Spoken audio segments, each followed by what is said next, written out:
పరిశుద్ధ లేఖన భాగంలో నుండి క్లుప్తమైన వాక్య సందేశము కొరకు హెచ్చరిక వాక్యముగా ఒక చిన్న మాటను చదువుకొని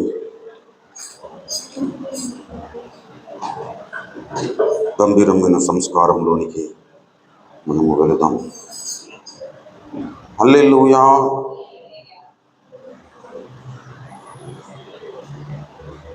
యోహాను సువార్త 15వ అధ్యాయము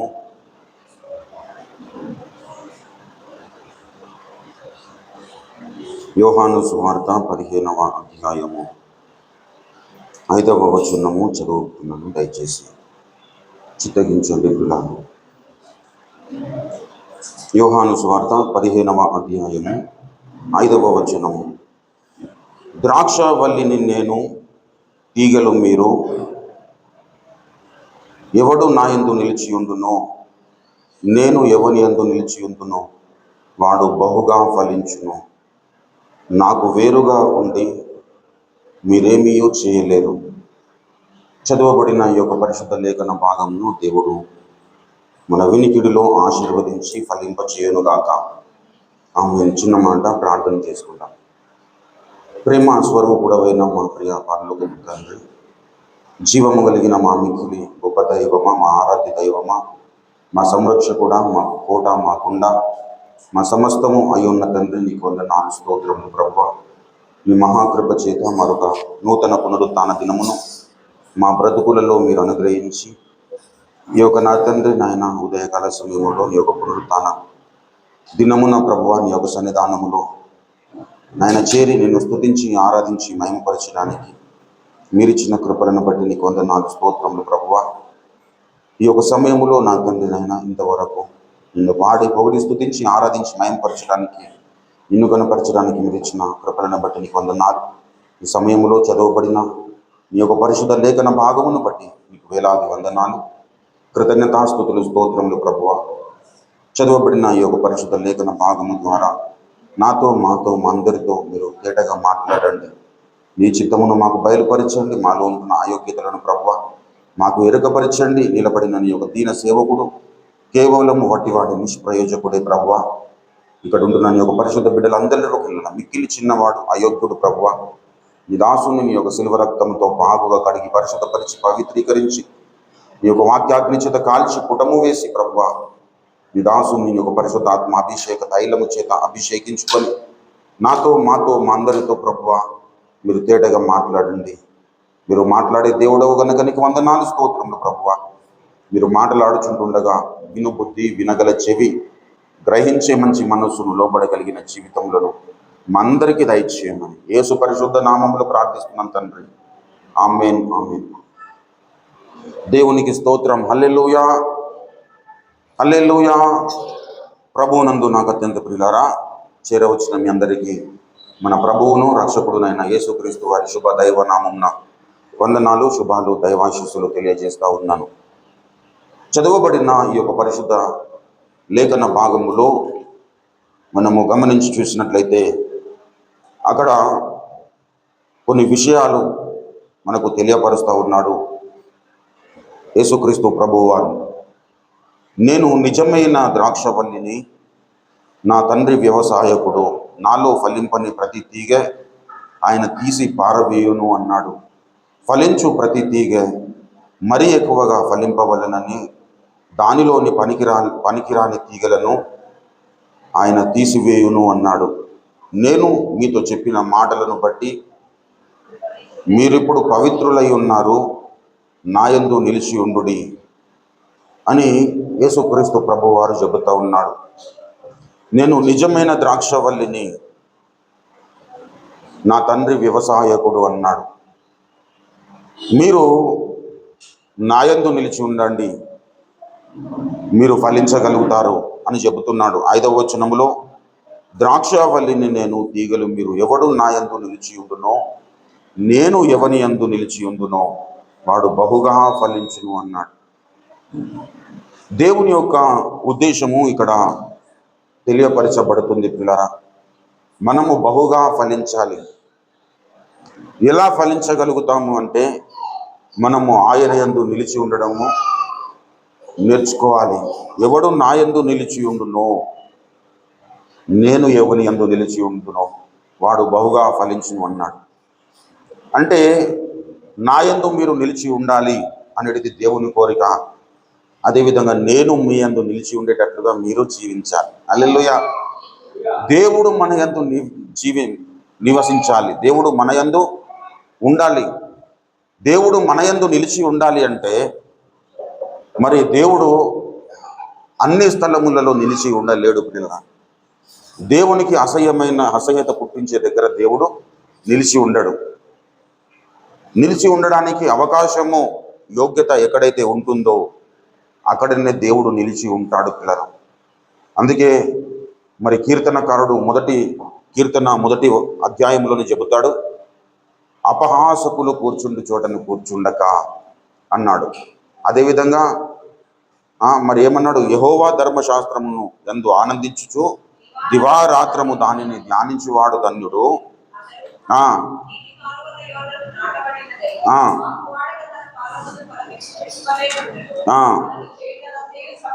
అక్కడ చూసినట్లయితే దుష్టుల ఆలోచన చొప్పున నడువక అన్నాడు. అదేవిధంగా పాపుల మార్గమున నిలువక. పాపుల మార్గమున నిలువక అంటున్నాడంటే పాపుల మార్గమున నిలవడము దేవునికి ఇష్టం ఉండదు. ఇప్పుడు దేవుడు చెబుతున్నాడంటే, దేవుడు మనతో చెబుతున్నాడు ఏంటంటే మీరు పాపుల మార్గమున నిలవకూడదు అని చెబుతున్నాడంటే పాపుల మార్గంలో ఆయన నిలిచినడం ఆయనకు ఇష్టం ఉండదు. ఇప్పుడు దేవుడు మనము ఫలించాలి అంటే దేవుడు మన యందు నిలిచి ఉండాలి, మనము దేవుని యందు నిలిచి ఉండాలి.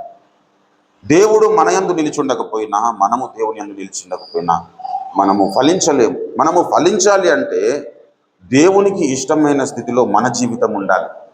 మనకి ఇష్టమైన స్థితిలో దేవుని జీవితం ఎప్పుడు ఉండదు ప్రియులారా, ఇది గమనించాలి. ఇప్పుడు మనము దేవుని యందు నిలిచి ఉండాలంటే మనకి ఇష్టమైన స్థితిలో దేవుడు ఉండాలని అర్థం కాదు.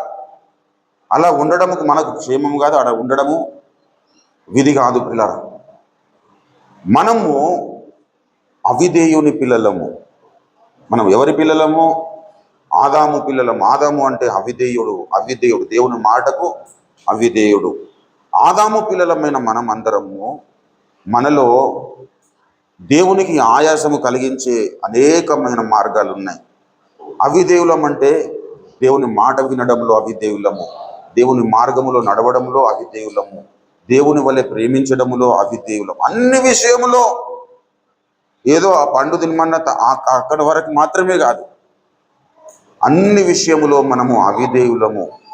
కాబట్టి ఇప్పుడు అవిధేయుని యందు నిలిచి ఉండాలంటే అవిధేయుని యందు దేవుడు నిలిచి ఉండడము క్షేమకరము కాదు పిల్లలు. అవిధేయుని యందు దేవుడు నిలిచి ఉండాలంటే నేను విధేయునిగా మారాలన్న కోరిక ప్రతి ఒక్కరిలో ఉండాలి. ఇప్పుడు అవిధేయునుల నుండి దేవుని మాటకు విధేయుడైన అబ్రహాము మనకు కనబడతాడు. ఆయన ఏం చేశాడు? మీరు దయచేసి ఆదికాండము 12వ అధ్యాయములోనికి వచ్చినట్లయితే అక్కడ చెబుతాడు మొదటి వచనంలో, యెహోవా నీవు లేచి నీ దేశము నుండియో నీ బంధువుల యొద్ద నుండియో నీ తండ్రి ఇంట నుండియో బయలుదేరి నేను నీకు చూపించు దేశమునకు వెళ్ళుము, నిన్ను గొప్ప జనముగా చేసి నిన్ను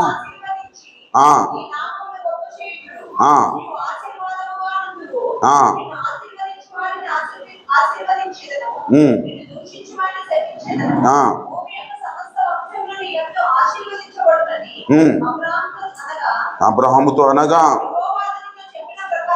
యెహోవా అతనితో చెప్పిన ప్రకారము అబ్రహాము వెళ్ళాను. హల్లెలూయా. ఇప్పుడు ఆదామేమో అవిధేయుడు, ఆదాములో నుండి వచ్చినటువంటి అబ్రహాము దేవుని మాటకు విధేయుడు. హల్లెలూయా. దేవుని మాటకు ఎవరైతే విధేయులు అవుతారో వారు బహుగా ఫలించగలుగుతారు. మనము బహుగా ఫలించాలి అంటే మన స్వశక్తి మీద మనము ఆధారపడద్దు. ఇది మొదటి విషయం. అందుకే సామెతల గ్రంథము 3:5లో ఏం చెబుతారంటే నీ స్వబుద్ధిని ఆధారము చేసుకొనక అన్నాడు. మనం ఎప్పుడైతే మన స్వబుద్ధిని ఆధారం చేసుకుంటామో అప్పుడు తీరని నష్టాన్ని మనం కొని తెచ్చుకుంటాం. నాకు అవుతుంది, నేను చేయగలుగుతాను అని ఎప్పుడు అనుకోదు ప్రియులారా. యేసుక్రీస్తు ప్రభువారు మనందరికీ మాదిరి. హల్లెలూయా. ఆయన ఈ లోకములో జీవించినప్పుడు ఆయన తన చిత్త ప్రకారంగా ఏది చేయలేను అంటాడు. అదే యోహాను సువార్తలోనికి మనం వచ్చినట్లయితే, యోహాను సువార్త దయచేసి 5వ అధ్యాయము, యోహాను సువార్త 5వ అధ్యాయము 30వ వచనములో చూసినట్లయితే, నా అంతటా నేనేమీ చేయలేను, నేను వినున్నట్లుగా నన్ను పంపిన వాని చిత్త ప్రకారమే చేయగోరుదును గాని నా ఇష్ట ప్రకారము నేను చేయగోరను. హల్లెలూయా. ఇప్పుడు యేసుక్రీస్తు ప్రభువారు మనందరికీ మాదిరి. అంటే ఆయన ఈ లోకానికి వచ్చినప్పుడు ఎలా వచ్చాడు? రిక్తునిగా వచ్చాడన్నాడు. ఫిలిప్పీ పత్రికలో మనం చూస్తాం కదా. ఫిలిప్పీ పత్రిక దయచేసి 2వ అధ్యాయంలోనికి మనం వచ్చినట్లయితే, 2వ అధ్యాయము మరి 7వ వచనము, మనుషుల పోలికగా పుట్టి 6 నుంచి చదువుదాం. ఆయన దేవుని స్వరూపము కలిగిన వాడై ఉండి దేవునితో సమానముగా ఉండుట విడిచిపెట్టకూడదని ఎంచుకొనలేదు గాని మనుష్యుల పోలికగా పుట్టి దాసుని స్వరూపము ధరించుకొని తన్ను తాను రిక్తునిగా చేసుకొని తను తాను ఖాళీ చేసుకున్నాడు పిల్లరా. మరి ఖాళీ చేసుకున్న ఈ దేవుడు మరి అనేక మందిని ఎలా స్వస్థపరిచాడు అనేది ప్రశ్న. తను తాను రిక్తునిగా చేసుకున్నటువంటి యేసుక్రీస్తు ప్రభువారు ఈ లోకంలో అనేక మందిని స్వస్థపరిచాడు. అది ఎలా చేశాడు అంటే, నా అంతటా నేను చేయలేదు, నా తండ్రి వలన నేను చేశానంటున్నాడు. అక్కడ చూడండి దయచేసి ఆ యోహాను సువార్త 5వ అధ్యాయము 30వ వచనములో చెప్తాడు, నన్ను పంపిన వాని చిత్త ప్రకారము నేను చేయకూడదును గాని నా ఇష్ట ప్రకారము నేను చేయగోరను అన్నాడు. నా అంతటా నేను ఏమీ చేయలేదు. విశ్వంబరుడైన యేసుక్రీస్తు ప్రభువారు, ఒకప్పుడు వాక్యముగా ఉన్నటువంటి యేసుక్రీస్తు ప్రభువారు ఈ లోకమును సృష్టించాడు. తన వాక్కు చేత సమస్తమును కలుగజేశాడు. తన సమస్తమును కలుగును గాక అంటే కలిగినాయి. అటువంటి మహాత్మ్యము కలిగిన యేసుక్రీస్తు ప్రభువారు తనకున్నటువంటి ఆధిక్యతను, మహిమనంతటిని దేవుని యొద్ద విడిచిపెట్టేసి ఆయన మనుషుల పోలికగా పుట్టి దాసుని స్వరూపమును ధరించుకొని తను తానే రిక్తునిగా చేసుకొని లోకానికి వచ్చాడు. వచ్చి ఏం చేస్తున్నాడు తెలుసా? మనకు మాదిరి చూపిస్తూ ఉన్నాడు. నా అంతటా నేను ఏమీ చేయను అంటే కొన్ని చేస్తానని అర్థం కాదు, ఇక ఏమి కూడా చేయను. నేను ఏదైనా చేస్తున్నానంటే అది నా తండ్రి చిత్త ప్రకారంగానే చేస్తున్నాను. మరి స్వస్థపరుస్తున్నానంటే తండ్రి చిత్త ప్రకారంగా, చనిపోయిన వారిని లేపుతున్నానంటే అది తండ్రి చిత్త ప్రకారంగా, ఏదైనా అద్భుతములు చేస్తున్నానంటే తండ్రి చిత్త ప్రకారంగా, సూచక క్రియ చేస్తున్నానంటే అది తండ్రి చిత్త ప్రకారంగా. నాకు నేనుగా నేను ఏమి చేయడం లేదు అన్నాడు. నాకు నేనుగా నేను ఏమి చేయను అన్నటువంటి యేసుక్రీస్తు ప్రభువారు మనందరికీ మాదిరి పిల్లలు. ఆయన అన్నాడు, ఈ లోకములో మీరు కూడా నిమిచిత ప్రకారంగా చేయకండి, నాకు వేరుగా ఉండి మీరు ఏమీ చేయలేరన్నాడు. ఆ చదువుకున్న మూలవాక్యంలో ఏమన్నాడు? ద్రాక్షావల్లిని నేను, తీగలు మీరు. ఎవడు నా యందు నిలిచి ఉండునో, నేను ఎవరి యందు నిలిచి ఉండునో వాడు బహుగా ఫలించును, నాకు వేరుగా ఉండి మీరేమీయో. ఇప్పుడు యేసుక్రీస్తు ప్రభువారు ఏ విధంగానైతే తండ్రికి విధేయుడై తండ్రికి అప్పగించుకొని తన్ను తాను రిక్తునిగా చేసుకొని ఏదైనా చేయగలుగుతున్నానంటే అది నా తండ్రి చిత్త ప్రకారంగా చేస్తున్నాను అనే అనుభవంలో జీవించాడు. రక్షణ పొందిన మనమందరం కూడా అలానే బ్రతకాలి. రక్షణ పొందిన మనమందరం కూడా మన స్వబుద్ధిని మన పెంటతో సమానంగా ఎంచుకున్నాను. పెంట దగ్గరికి ఎవరు బోరు? పెంట దగ్గర నివాసం చేద్దాం అనుకుంటారా? పెంట దగ్గర చేరేసుకొని కూర్చుందాం కొంతసేపు అనుకుంటారా? అనుకోరు. ఎందుకంటే మన స్వబుద్ధి అంతకంటే ఘోరమైనది ప్రియులరా. మీరు రోమాపత్రిక 10వ అధ్యాయము 3 వచనాల్లో చూసినట్లయితే, సహోదరులారా, ఇశ్రాయేలీయులు రక్షణ పొందవలనని నా హృదయాభిలాషయు నేను దేవునికి చేయు ప్రార్థనయునై ఉన్నది అని చెబుతూ ఏమన్నాడు? వారు దేవుని యందు ఆసక్తి కలిగిన వారే అని నేను వారిని గురించి సాక్ష్యం ఇచ్చుచున్నాను, కానీ వారి ఆసక్తి జ్ఞానానుసారమైనది కాదు అన్నాడు. ఎందుకు జ్ఞానానుసారమైనది కాదు? ఏలయనగా వారు స్వనీతిని స్థాపింపబూనుకొని దేవుని నీతిని లోబడలేదు. వారు రక్షణ పొందవలనని నా హృదయాభిలాషయు నేను దేవునికి చేయు ప్రార్థన ఉన్నదాన్ని ఎందుకు చెబుతున్నానంటే, వారు రక్షణ ఇంకా పొందలేరు అంటున్నాడు. వారు రక్షణ పొందలేరు కానీ వారు దేవుని యందు ఆసక్తి గల పరిచలేనట. దేవుని ఆరాధిస్తున్నారు, దేవుని స్తుతిస్తున్నారు, దేవుని మహింపరుస్తున్నారు, కానీ పెదవులతో గణపరుస్తున్నారు, పెదవులతో ఆరాధిస్తున్నారు. యెషయా ప్రవచన గ్రంథము 29వ అధ్యాయం 13వ వచనములో చూసినట్లయితే, ఈ ప్రజలు నోటి మాటతో నా యొద్దకు వచ్చుచున్నారు కానీ, పెదవులతో నన్ను గణపరుచుచున్నారు కానీ తమ హృదయములు నాకు దూరము చేసుకొని ఉన్నారు. చదవండి ఇంకా. వారు నా ఎడల చూపు భయభక్తులు మానవుల విధులను బట్టి నేర్చుకున్నవి కాగా. చాలు పిల్లరా. వారు ఎలా ఉన్నారట? నోటి మాటతో నా యొద్దకు వచ్చుచున్నారు, పెదవులతో నన్ను గణపరుచుచున్నారు, కానీ వారి హృదయము నాకు దూరం చేసుకొని ఉన్నారు. రక్షణ పొందిన చాలా మందిలో చాలా వరకు ఇదే అనుభవంలో తమ జీవితాలను గడుపుతారు. మరి నేను మంచిగా నడుచుకోకపోతే నా కుమారులకు, నా కుమార్తెలకు మరి మంచి సంబంధం దొరకదేమో అని చెప్పేసి దేవుని సన్నిధానానికి వస్తాడు. లేదంటే మరి నాకు మంచి భార్య దొరకదని చెప్పేసి భక్తిగా నటిస్తూ ఉంటారు. నటనమయము ఈ లోకమంతా. ప్రభునందు ప్రియులారా, ఈ లోకములో ఉంటున్న పరిస్థితుల మీద దేవునికి అంత ఆసక్తి లేదు ప్రియులారా. లోకం అంతా దుష్టుని అంది. సమస్య అంతా దేవుని ప్రజల మీదనే. ప్రజలతోనే ఆయనకు సమస్య వచ్చింది. నేను ఈ లోకానికి వచ్చినప్పుడు నేను రిక్తునిగా వచ్చాను. నేను నా తండ్రి చిత్త ప్రకారంగానే జీవించాను. ఆయనకు వేరుగా ఉండి నేనేం చేయలేదు. ఇప్పుడు నాకు వేరుగా ఉండి మీరు కూడా ఏం చేయొద్దని చెబుతున్నప్పుడు మీరు ఎందుకు చేస్తున్నారు?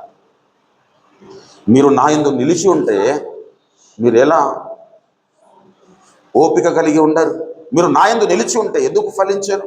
మీరు నా యందు నిలిచి ఉంటే ఎందుకు సరి అయిన మార్గంలో నడవరు అనేది దేవుని యొక్క చింత. ప్రభునందు ప్రియులారా, దేవుని యొక్క ఉద్దేశం ఏంటంటే, నేను ఏ విధంగానైతే నా తండ్రికి విధేయుడనయ్యానో ఆ విధంగా మీరు అందరూ నాకు విధేయులు కావాలి. మీరందరూ అంటే రక్షణ పొందిన వారందరూ అని అర్థం. రక్షణ పొందారు కానీ వాస్తవానికి వారు ఇంకా రక్షణ పొందలేదని చెబుతున్నాడు. వారు ఆసక్తి గల ప్రజలని నేను వారిని గురించి సాక్ష్యం ఇచ్చుచున్నాను కానీ వారి ఆసక్తి జ్ఞానానుసారమైనది కాదు అన్నాడు. మొదటి వచనంలో ఏమన్నాడు? సహోదరులారా అని పిలుస్తున్నాడు. సహోదరులారా అంటే ఒకే ఉదరం నుండి వచ్చిన వారులారా, యేసయ్య కడుపులో నుండి జన్మించిన వారులారా, ఇశ్రాయేలీయులు రక్షణ పొందవలనని నా హృదయాభిలాషలు. ప్రభునందు ప్రియమైన దేవుని బిడ్డలారా, మన జీవితములో మన స్వచిత్తమును సిలువకు అప్పగించుకున్నాలి. యేసయ్యను నమ్ముకున్నాం, బైబిల్ పట్టుకుంటున్నాం, ఇంకా అబద్ధాలతో ఆడుతూ బ్రతుకుతుంటే బైబిల్ ఎందుకు పట్టుకున్నాడమ్మండి? యేసయ్యను నమ్ముకున్నాం, రక్షణ పొందాము, ఇంకా చెడు స్నేహాలు చేస్తున్నాం, ఎందుకు బైబిల్ పట్టుకోవడం? యేసయ్యను నమ్ముకున్నాం కానీ ప్రార్థన జీవితం ఉండదు. ప్రార్థనకు ఒక అర్ధగంట సమయం ఇవ్వదు. ఎందుకు? మనం ఇంత గొప్ప రక్షణ దేవుడు మనకి ఇవ్వడం. ప్రభునందు ప్రియమైన దేవుని బిడ్డలారా, ఆ మాటను మత్తయి సువార్తలో 15వ అధ్యాయంలో చూస్తే వేషధారులారా అన్నాడు యేసయ్య. ఏమన్నాడండి? చదవండి ఆ మాట. మత్తయి సువార్త 15వ అధ్యాయంలోకి వచ్చినట్లయితే 7, 8, 9 వచనాలు చూడండి. వేషధారులారా, ఈ ప్రజలు తమ పెదవులతో నన్ను గణపరచుదురు కానీ వారి హృదయము నాకు దూరముగానున్నది. మనుషులు కల్పించిన పద్ధతిలో దైవోపదేశములను బోధించుచు వారు నన్ను వ్యర్థముగా ఆరాధించుతున్నారు. ఆరాధించట్లేరని కాదు, ఆరాధించుతున్నారు కానీ నన్ను వ్యర్థంగా ఆరాధిస్తున్నారు. నన్ను అవలంబిస్తున్నారు కానీ అన్ని విధాలుగా అవలంబించలేక తమకు ఇష్టమైన విషయాల్లో అవలంబిస్తున్నారు. మత్తయి సువార్తలో ఒక యవనస్తుడు కనపడతాడు. ధనవంతుడైన ఒక యవనస్తుడు. వాడు యేసయ్య దగ్గరికి వచ్చేసి చెబుతాడు. 19వ అధ్యాయము 16వ వచనం నుండి చూసినట్లయితే, ఇదిగో ఒకడు ఆయన వద్దకు వచ్చి, బోధకుడా, నిత్య జీవము పొందుటకు నేను ఏ మంచి కార్యమో చేయవలనని ఆయనను అడుగగా, అందుకు ఆయన, మంచి కార్యమును గురించి నన్ను ఎందుకు అడుగుచున్నావు? మంచివాడు ఒకడే, నీవు జీవములో ప్రవేశింప కోరిన ఎడల ఆజ్ఞలను గైకొనమని చెప్పాను.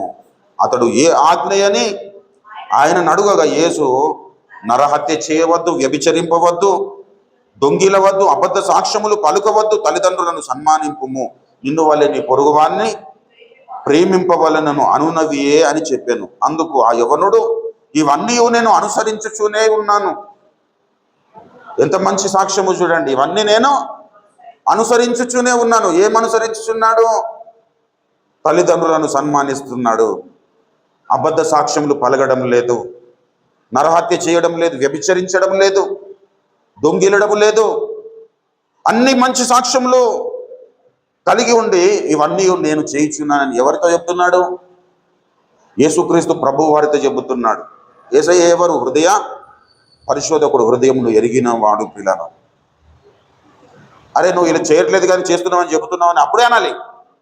కానీ యేసయ్య కూడా వాడిచ్చిన సాక్ష్యంను అంగీకరించాడు. నేను ఇవన్నీ అనుసరించుచున్నాను అనేసరికి యేసయ్య పలానా నువ్వు అనుసరించట్లేదు కానీ అనుసరించుచున్నావు చెప్తున్నావు అని చెప్పట్లేదు. అందుకు ఆయన ఏమన్నాడు? నీవు పరిపూర్ణుడ వగుటకు కోరిన ఎడల అంటున్నాడు. హల్లెలూయా.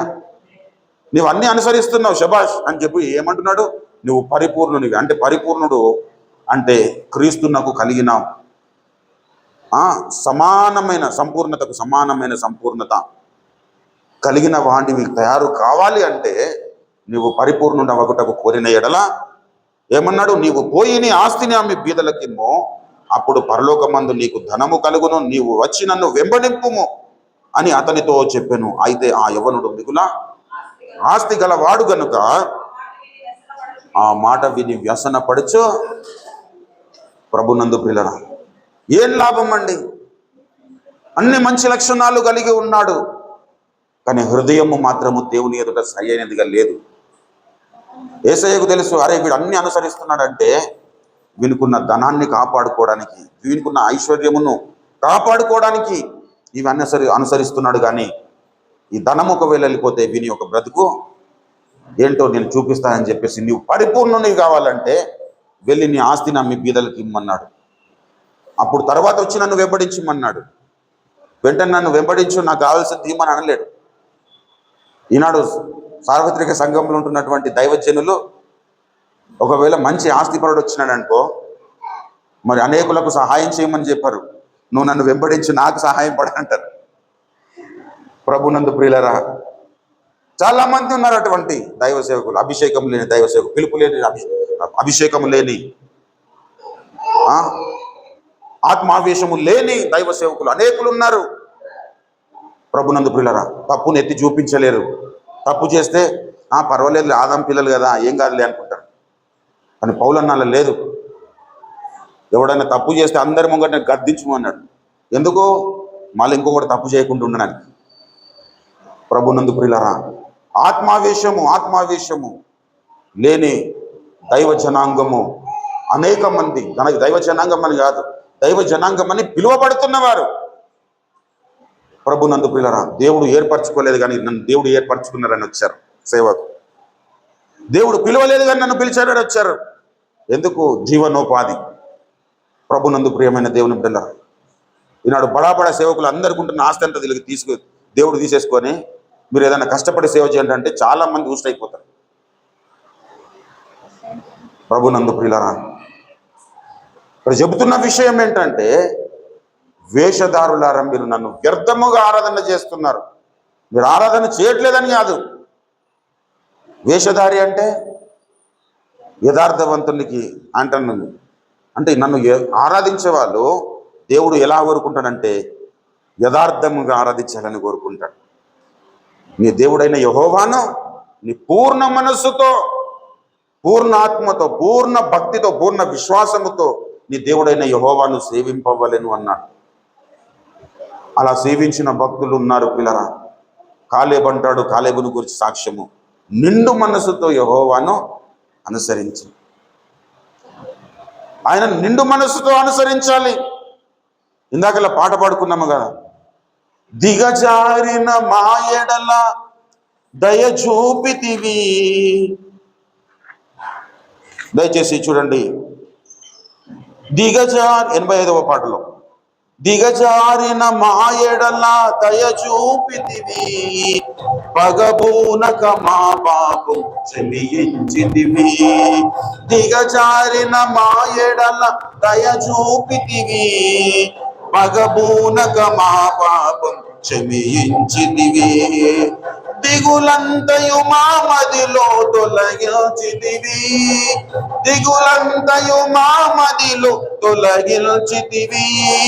జగమందున నీ జయమును మాకిచ్చితివి, ఈ జగమందున నీ జయమును మాకిచ్చితివి.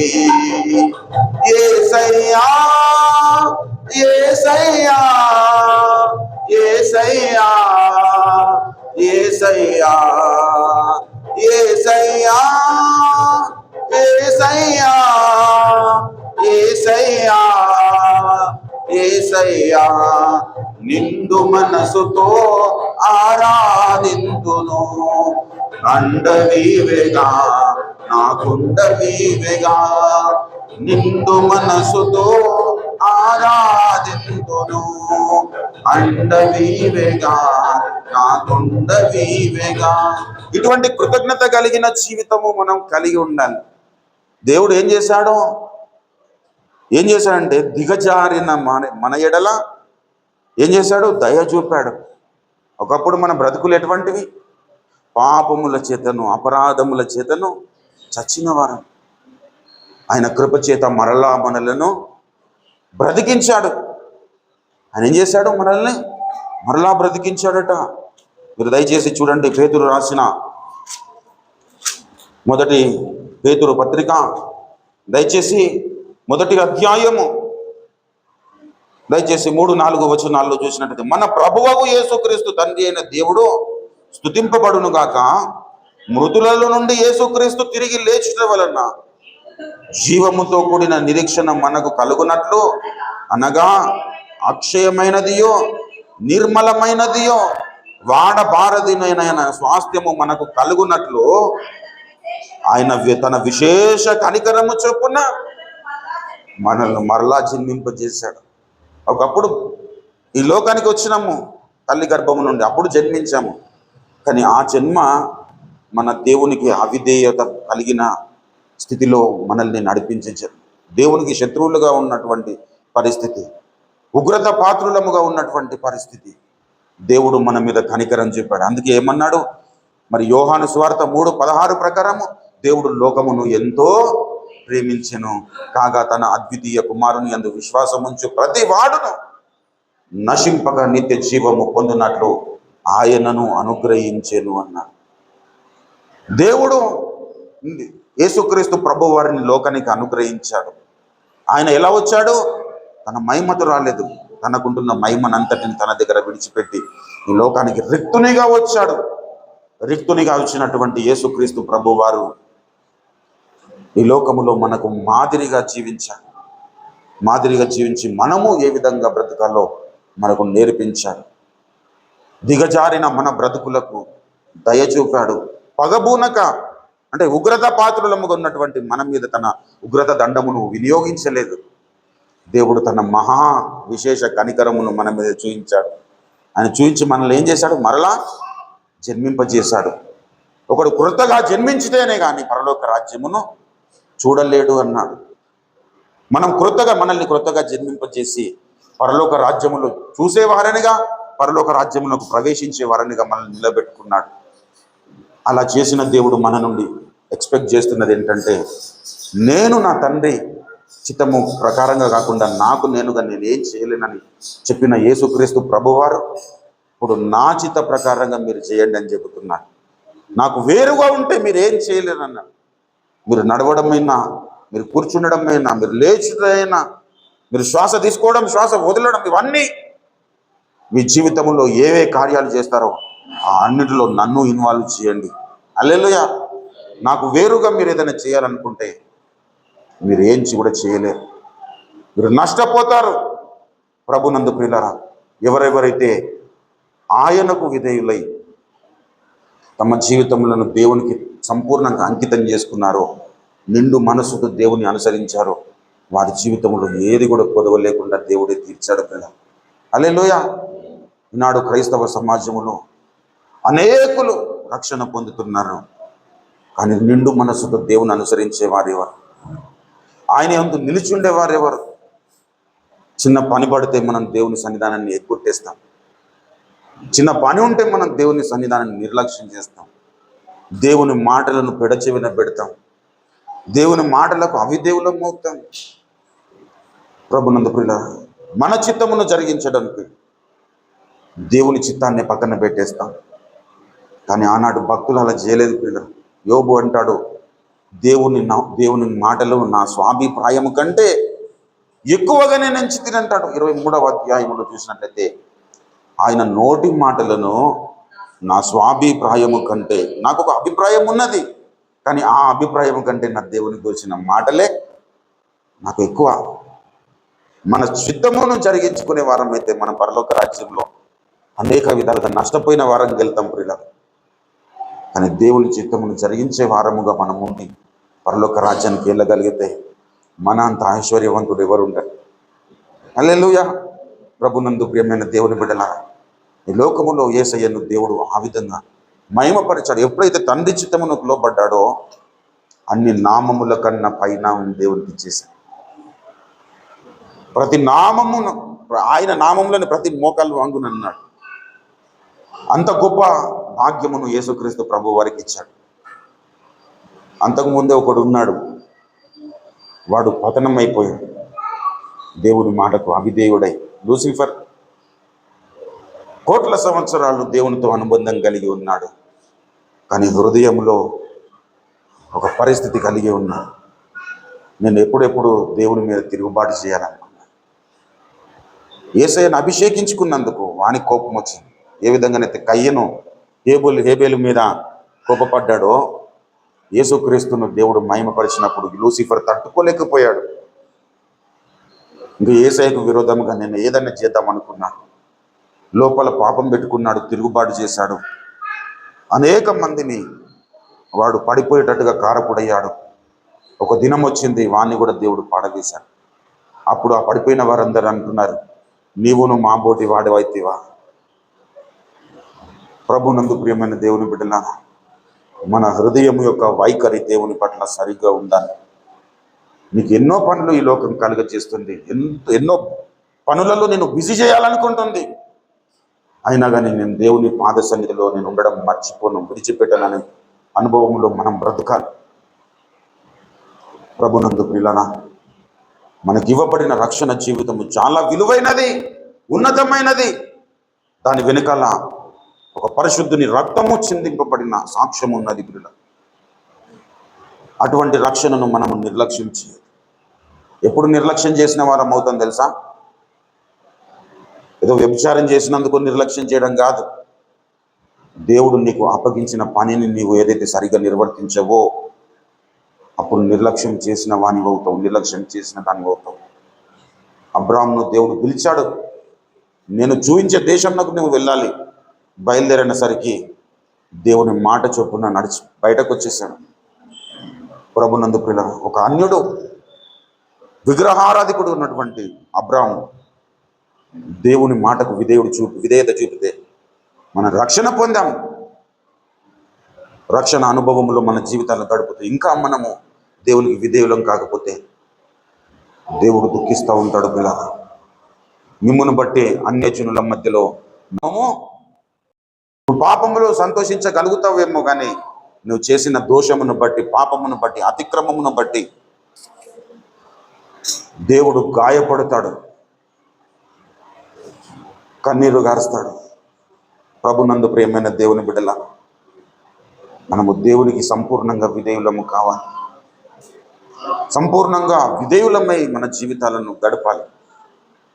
అని ఏమేమి చేశాడో దేవుని చిత్త ప్రకారంగా తండ్రి చిత్తము నెరవేర్చడానికి జరిగించాడు అని ఈ లోకానికి వచ్చినప్పుడు కూడా చెప్తాడు. మనుష్య కుమారుడు పరిచారము చేయించుకొనుటకు రాలేదు, కానీ పరిచారము చేయుటకు అనేకులకు ప్రతిగా తన ప్రాణమును పెట్టుటకు వచ్చెను అన్నాడు. మార్కు సువార్త 10:45లో ప్రభునందు ప్రియులారా, ఆయన పరిచారం చేసినాడు. మనం ఎలా ఉండాలండి? మనము కూడా దేవునికి పరిచారం చేయాలి. దేవుని పరిచారం చేయడానికి మనము పిలువబడిన వారం. మన స్వచిత్తము నెరవేర్చుకోవడానికి కాదు, మన ఉన్న ఆశలను నెరవేర్చుకోవడానికి కాదు, మనకున్నటువంటి తలంపులను నెరవేర్చుకోవడానికి కాదు మనం వచ్చింది. ఒకప్పుడు ప్రయాసలతో ఉన్నాం. అప్పుడు ఏం చేశాడు? దేవుడు పిలిచాడు, ప్రయాసపడి భారం మోసుకొనిచున్న సమస్త జనులారా నా యొద్దకు రండి, నేను మీకు విశ్రాంతిని కలిగి. ఇప్పుడు విశ్రాంతి వచ్చినాము, విశ్రాంతి పొందినాము, కానీ ఆయన కాడిని మోయమంటున్నాం. ఆ తర్వాత ఏమన్నాడు? మీ మీద నా కాడి ఎత్తుకొని నా యొద్ద నేర్చుకోనండి అన్నాడు.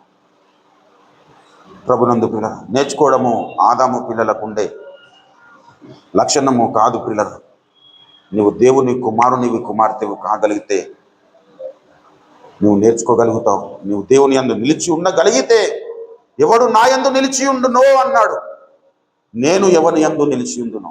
దేవుడు నిలిచి ఉండాలంటే మనం ఒక మందిరముగా తయారు కావాలి. దేవుడు నిలిచి ఉండాలంటే, దేవుడు మనలో నివాసం చేయాలంటే, దేవుడు మనలో నిలిచి ఉంటే మనం ఫలించుతాం. దేవుడు మన యందు నిలిచి ఉంటే మనము బహుగా ఫలించగలుగుతాం. కానీ ఆయన నిలిచి ఉండాలంటే మనము ఆయనకు మనలో నివాసం ఉండే పరిస్థితిని మనం క్రియేట్ చేసుకోవాలి.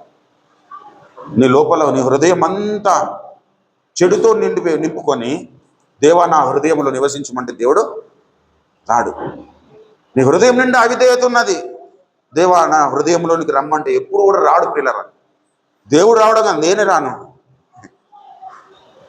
ప్రభునందు పిల్లరా, దేవుడు రావాలంటే మన హృదయం సాక్షిగా ఉండాలి, యథార్థంగా ఉండాలి. ఎవరిని మనసు నా మీద ఆనుకున్నాను నేను వాణిని పూర్ణ శాంతి గలవానిగా కాపాడుతున్నాను.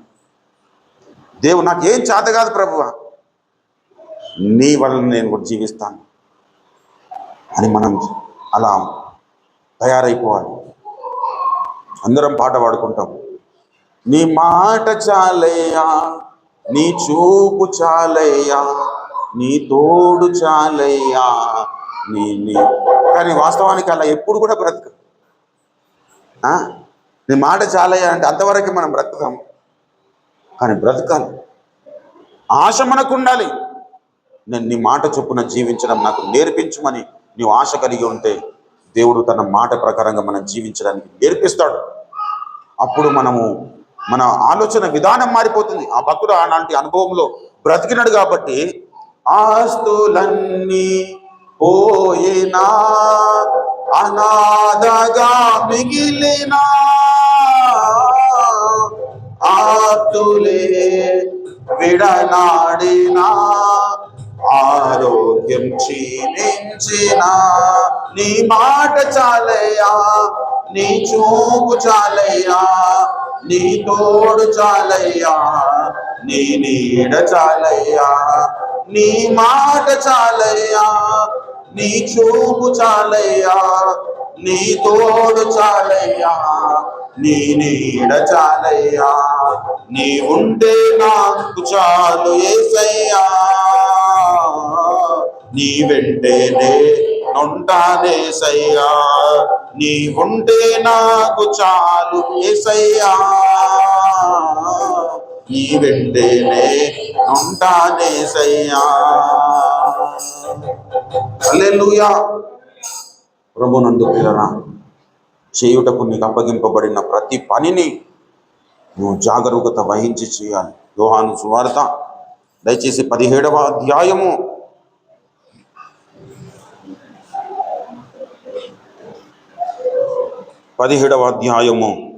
4వ వచనం నుండి చూసినట్లయితే, చేయుటకు నీవు నాకు ఇచ్చిన పని నేను సంపూర్ణముగా నెరవేర్చి భూమి మీద నిన్ను మహిమపరిచితిని. ఇది యేసయ్య యొక్క సాక్ష్యం.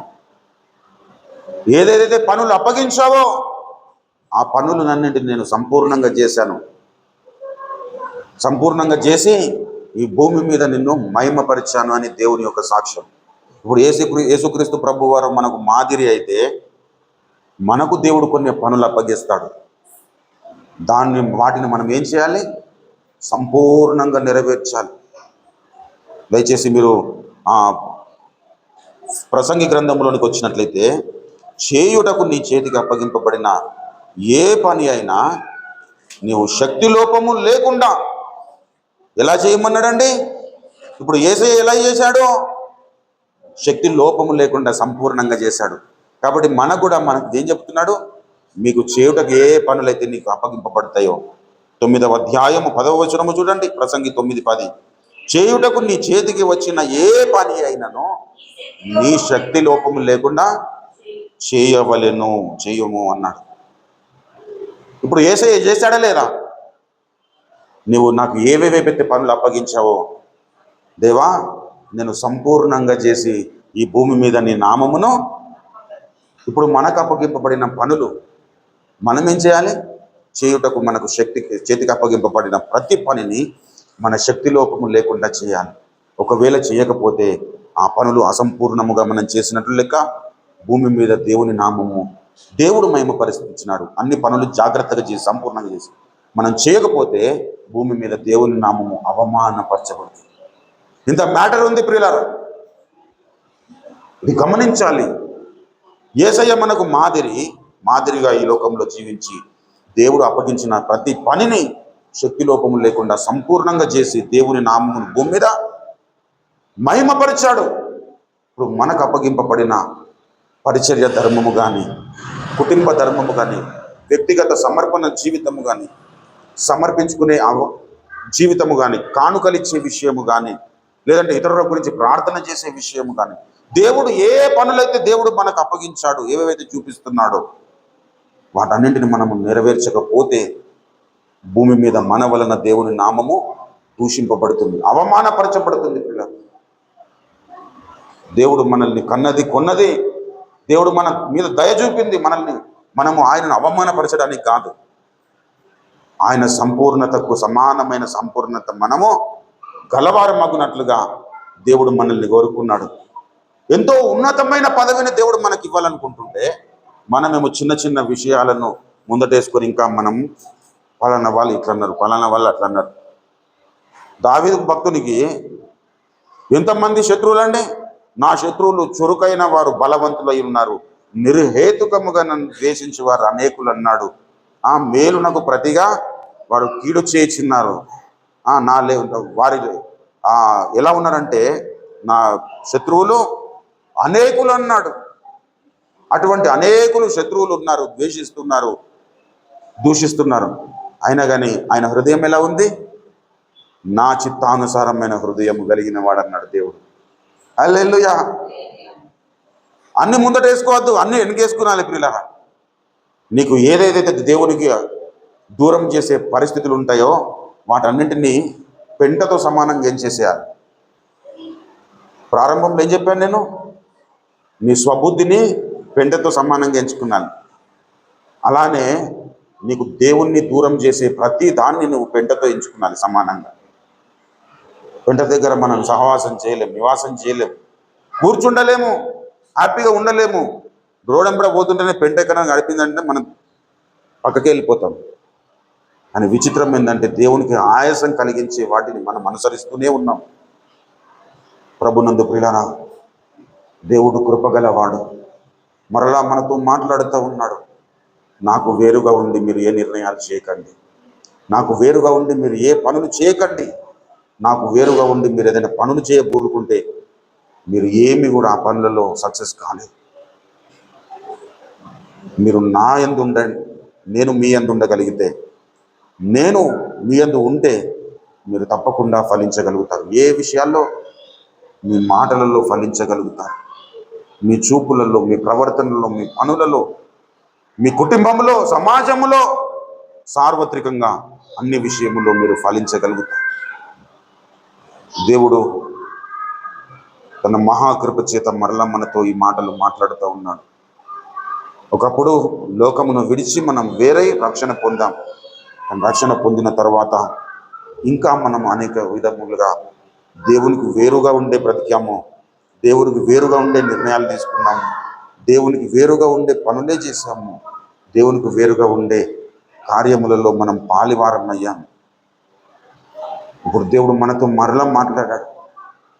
మీరు నాకు వేరుగా ఉండి ఏం చేయలేరు కాబట్టి మీరు నా యందు నిలిచి ఉండేలాగున్నా నేను మీ అందు నిలిచిండులాగా మీ పరిస్థితులను సరి చేసుకోమని చెబుతున్నాడు, దిద్దుకోమని చెబుతున్నాడు. పిల్ల ఆయన మన యందు నిలిచి ఉండాలంటే, ఆయన మన యందు సంచరించాలంటే మన హృదయము నిష్కపటమైనదై ఉండాలి, మన హృదయము యథార్థమైనదై ఉండాలి, మన అలవాట్లు దేవునికి ఇష్టకరమై ఉండాలి, మన ఆలోచన విధానము సరిగ్గా ఉండాలి. ప్రతి విషయములో దేవునికి సంతోషము కలుగజేసే స్థితిలో మనం ఉండగలిగితే ఆయన దిగి వస్తాడు, మనలో నివాసం చేస్తాడు. ఆయన మనలో నివాసం చేస్తే, మనము ఆయనలో నివాసం చేయగలిగితే అన్ని విధాలుగా మనము దీవింపబడతాము. కాబట్టి దేవుడు దీవించాలని మనల్ని కోరుకుంటున్నాడు. మనము దీవింపబడడానికి ఒకసారి మనల్ని మనం స్వపరీక్ష చేసుకొని, అయ్యా నిజమే ప్రభువా, ఒక విగ్రహారాధికుడైనటువంటి అబ్రాహామును పిలిచారు, అతడు విధేయుడయ్యాడు. కానీ నేను రక్షణ పొంది అనేక సార్లు నీ మాటకు వినలేకపోయాను, నేను అనుసరించలేకపోయాను. ఎన్నోసార్లు మీరు మాట్లాడుతున్నా కానీ ఆ మాటకు చెవి ఒగ్గలేకపోయాను. దయతో నన్ను క్షమించండి.